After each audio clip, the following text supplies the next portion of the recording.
আজ মহামান্য কলকাতা হাইকোর্টে তিনটি গুরুত্বপূর্ণ মামলার শুনানি হয়েছে। মানে তিনটে লিস্টেড ছিল, একটা শুনানি হয়নি। কোনটা? এক্সপিরিয়েন্সের 10 মার্কস। যেমনটা আগাম আশা করেছিলাম যে আজকেও একটা ড্রামা হবে, তেমনটি ড্রামা হয়েছে। আজকেও মামলার লিস্টেড ছিল এক্সপিরিয়েন্সের 10 মার্কস, কিন্তু সেখানে নাকি এজি আজকেও আসেননি। দেখো, এটা ইচ্ছাকৃত একটা মানে পরিকল্পিত একটা পিছিয়ে দেওয়ার মাধ্যম, যেখানে এক্সপিরিয়েন্সের 10 মার্কস মনে হয় এই নিয়ে 3টে কি 4টে ডেট মানে পার হয়ে গেল, কোনো শুনানি হলো না। অবাক করার বিষয়, সেখানে আজকেও এজি স্যার আজকেও উপস্থিত নেই, কাজেই শুনানি সে অর্থে আজকে হলো না।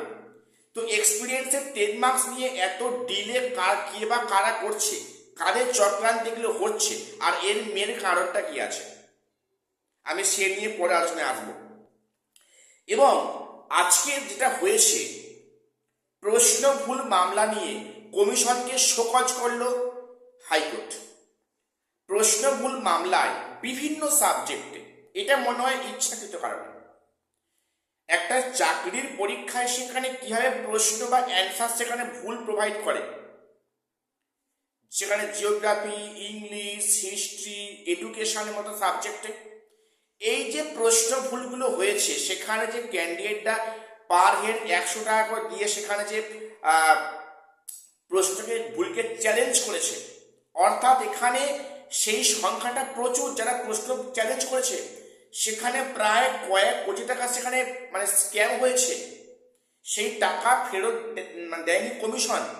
এ নিয়ে আজকে সরাসরি কমিশনকে তোপ দাগেন বিচারপতি এবং আগামী 4 সপ্তাহ টাইম দেন। 4 সপ্তাহ মানে পরে, অর্থাৎ 4 সপ্তাহ পরে একটা ডেট দেওয়া হয় এবং সেখানে কমিশনকে শোকজ করা হয় যে কারণ নির্দেশ করো, এর পিছনে কি চক্রান্ত হচ্ছে। এই যে পার হেড 100 টাকা করে নেওয়া হয়েছে, সেখানে নাকি মানে এক্সপার্টদের সেই মানে রেফারেন্সগুলো প্রোভাইড করেনি। তাহলে 100 টাকাগুলো কেন নেওয়া হয়েছে, তার ফেরতের প্রক্রিয়া কি হবে?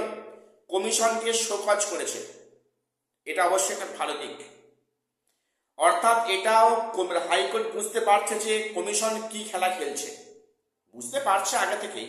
যাই হোক, আর একটা বিষয় বলি যে এক্সপায়ারি অফ প্যানেল নিয়ে আজকে বিচারপতি অমৃতা সেন একটা পরিষ্কার কথা বললেন। এক্সপায়ারি অফ প্যানেল কিন্তু সেখানে কমিশনের ভুলের জন্য হয়েছে। কমিশন সেখানে ইচ্ছাকৃত কারণে প্যানেল এক্সপায়ার হয়ে যাওয়ার পরে, বেসিক্যালি 3rd কাউন্সেলিংয়ের পর থেকে আপ টু 8th কাউন্সেলিং অবধি সব এখানে এক্সপায়ারি অফ প্যানেল। এত পরে ইচ্ছাকৃত করে কমিশন দেখেছে, তার মধ্যে কিছু যোগ্যদের ঢুকিয়ে সেখানে টেন্টেড ঢোকানো হয়েছে, যাতে করে এই বিষয়টা পুরো ঘেটে যায়, যাতে করে মানে যোগ্য অযোগ্য আলাদা করতে না পারে এবং সেখানে বিষয়টাকে গুলিয়ে দেওয়ার ইচ্ছা। তাই সেখানে কিছু ফ্রেশ ঢোকানো হয়েছে এবং তার কিন্তু ফাঁকে ফাঁকে অসংখ্য টেন্টেড ঢুকেছে এক্সপায়ারি অফ প্যানেলে। এটা অবশ্যই কমিশনের মারাত্মক ভুল, তার বলি পাঠা কিন্তু হয়েছে যোগ্য কিছু ক্যান্ডিডেটরা। এবং এখানে যেটা আজকের সিদ্ধান্ত মানে আসা যাচ্ছে, এক্সপায়ারি অফ প্যানেল মানে টেন্টেডের সমান। অর্থাৎ আজকেও হাইকোর্টে প্রমাণিত হলো কি যে expiry of panel is equal to tainted.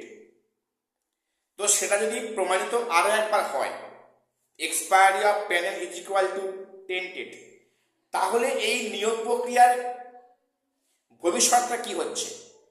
তাহলে কি তার মধ্যে টেন্টেড ঢুকছে না?